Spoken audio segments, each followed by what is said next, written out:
Do you want to know the very first step that you have to take to being able to move past any situation in your past, no matter how utterly consuming it was?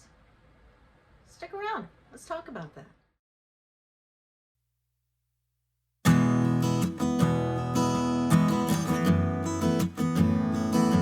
Hi, I'm Marna, and thank you for joining me. So, what is the one thing that you must do if you're going to move past any situation? And this is something that I am saying as a person who has overcome a physical disability, as a person who has overcome a physical chemical dependency, as a person who has overcome numerous abusive relationships.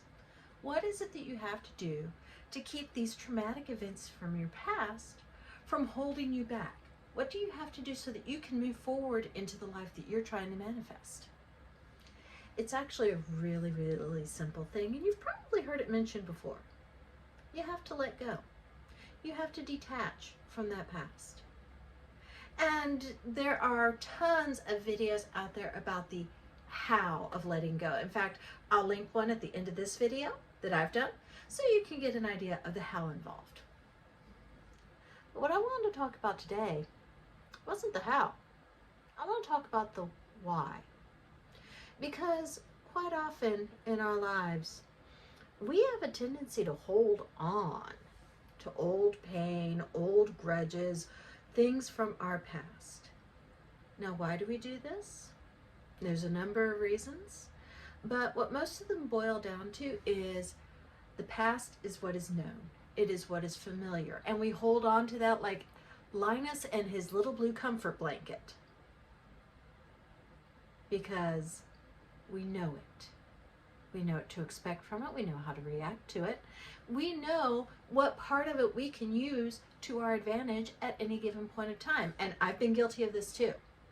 Trust me, anytime I wanted sympathy, all I had to do was talk about an abusive ex-husband or talk about being in the wheelchair. Anytime I wanted people to be supportive of me, all I had to do was say, oh, I've overcome this. I was using the pain of my past to control how other people saw me. And when I realized I was doing this, that's not the person I want to be. I don't want to be using anything to control anyone. I mean, everyone should be their own person, right? Why on earth would I want to control? And then I realized I wasn't trying to control them. I was trying to control how they perceived me. Because if I knew how they perceived me, then I would know how to react to them. If someone was sympathetic towards me, then I knew what I could say to them. If someone was feeling like they had to be protective of me, I knew what I could say to them. So I was trying to establish familiar ground for myself by pulling up these painful reminders of the past. But really, in the long run, all I was doing was preventing myself from growing and moving forward. Now, if you've looked at my older videos on this channel, you've seen a lot of stuff about twin flames. And yes, I'm in a twin flame relationship. I have been for over 20 years. And my twin and I will never be together. Hard fact. But going through, focusing on that, making all those videos where I talked about how as a twin flame you can live and move past your twin not being there anymore, all of that was holding me back. It was keeping me from evolving and ascending into the person I was meant to be. So all of this long-windedness is to say, let's talk about what good it does for you when you start letting go of those painful memories. Because it's one thing to be told, yeah, you should let go of it. It's another thing entirely to do it. And yeah, a lot of us need that extra motivation on why we let go of our comfort blanket of the pain. So let's talk about what you get. The first thing that happens is you start to realize a new version of yourself. And this new version of yourself, since you're letting go of that pain, since you're not focusing on that pain anymore, you start becoming a much more positive individual.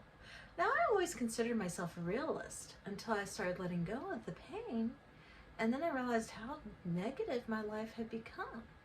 once you start letting go of what hurts you, then your mind and your memories can work on creating this powerful new positive version of your life.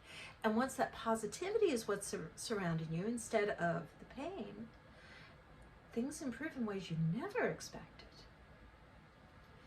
By letting go of the baggage, you're making room for entirely new things in your life. Once you decide to let go of the past, you start being drawn towards new goals, new visions, new people, all things that are opening up a fresh new chapter of your life.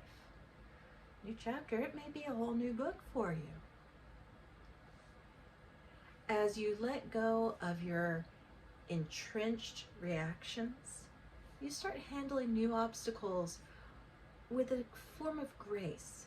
You no longer look at something new in front of you and say, oh, this is just like that. I'm going to react as negatively as I did then.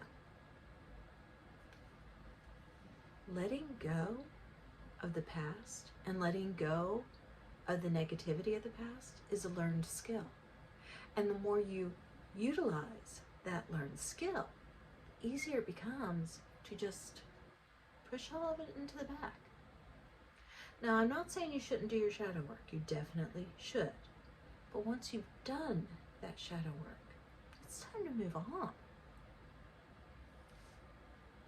The fourth thing is you learn to love yourself. And that's a surprisingly hard lesson.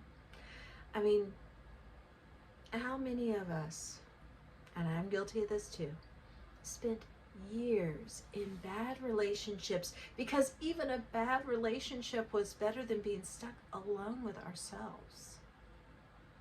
Let me tell you, the bad relationship, when you learn to love yourself and accept yourself, then no amount of bad relationship is worth it.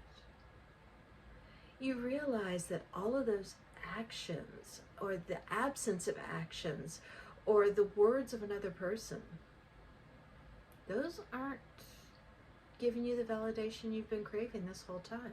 You thought they were. Maybe for a little bit of time you managed to fool yourself that did. But the truth is that all of that needs to come from within you first before you can really accept it. Now, one of the things that happens from all of this that I never expected is you start being an inspiration to other people. Because other people who are doing that same clinging onto the hurt look at you and they see proof positive that recovery does happen. People look at me now and they see someone who has been in recovery from a chemical dependency for the last 10 years. And yes, it is still a hard choice every day, but I am proof that it can be done. Same with the bad relationships. I am proof that you can get over any amount of bad relationship. And when you realize that you are becoming an example for someone else, that gives you more motivation to try and make sure you're at least being a good one. In this whole process, you also are moving closer to who you are destined to be. You're moving into the more authentic version of you. Your energy is aligning with your soul. I mean, every experience we've had has helped build us to the person that we are today. And it's not necessary that you view the experience itself as positive or negative.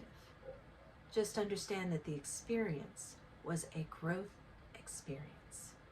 So yeah, there are some things in my life that no one would ever view as a positive thing.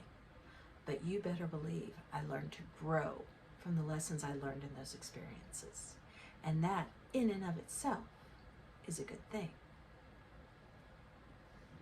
As you're moving into this alignment with your soul energy, you'll start attracting to you exactly what it is that you need. And you'll know if you're not. You'll feel very uncomfortable if you're not attracting in what it is that you need, or if you're resisting going towards what you need. Where you are now, who you are now, will naturally draw to you the situation, the people, and the future that you need to fulfill your soul contract as you're moving forward. As you do this, you realize one of the great secrets. Okay, big life secret here. So make sure you don't tell this to anyone who's not ready for it. You are really all you need. Now, what does that mean? When you truly love yourself, yes, other people can enhance your life, but they don't become the center of it. They do not become the center of your focus. You do not become attached and dependent on them, because you realize that if you are attached and dependent on someone, you don't really love them so much as you're trying to possess them, and that just gets weird. When we are not dependent on someone else to validate who we are, then your well-being and your happiness comes from within you. And that's when you can truly express love to others. Another side of this is, as you grow, your capacity for empathy will also grow. As you walk through hell and come out the other side, you become much more sensitive to other people's pain, and you become much more willing to help them work through it. You're changed by your experiences. And the more you go, the more you let go of the past and move forward into the future, the more advanced, soulful person you become, and the easier it is for you to reach back to someone else who is struggling and say, here, let me give you a hand. The best part of all of this is, as you move forward, you start to know in your heart of hearts what is truly good for you. You learn about boundaries. You learn to set down these burdens of fear and pain and grief that you've been carrying around because they've been poisoning you. And you recognize that poison for what it is. You recognize how it's been robbing you of the joy in your life that you need to thrive. So as you let these things go, you learn to feel what is good for you more fully. You learn to appreciate the happiness and the joy in the moment of daily life. This is how you learn to go forward and to live a better, healthier life for you. So, I hope that you have found this somewhat insightful. I hope that you have learned from this why it is so important that you let go. Not just for the detachment to have your manifestation happen, but for your own growth and well-being. I am Marna. Thank you for joining me, and I will see you on the next video.